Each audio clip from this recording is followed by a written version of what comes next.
বাপদাদার থেকে কাছে বিভিন্ন প্রকার ডালা কুলা খৈচালা চাঙ্গারি মুড়ি চালা, তারপর বিভিন্ন যেগুলো আছে আর কি বাস কুটির শিল্প যেগুলো করা হয়।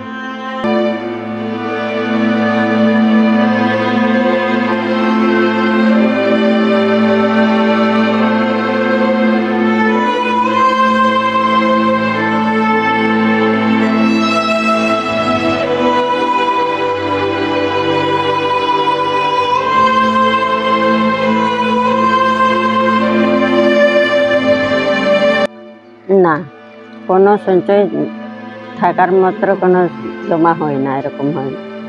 হ্যাঁ, কাজ করলে ইনকাম হয়, না কাজ করলে ইনকাম হয় না। আমাদের পড়াশোনা করে, দুইটা মেয়ে পড়াশোনা করে, এই বাসের কাজের উপরেই আমাদের পড়াশোনা ছেলে মেয়ে দেখে।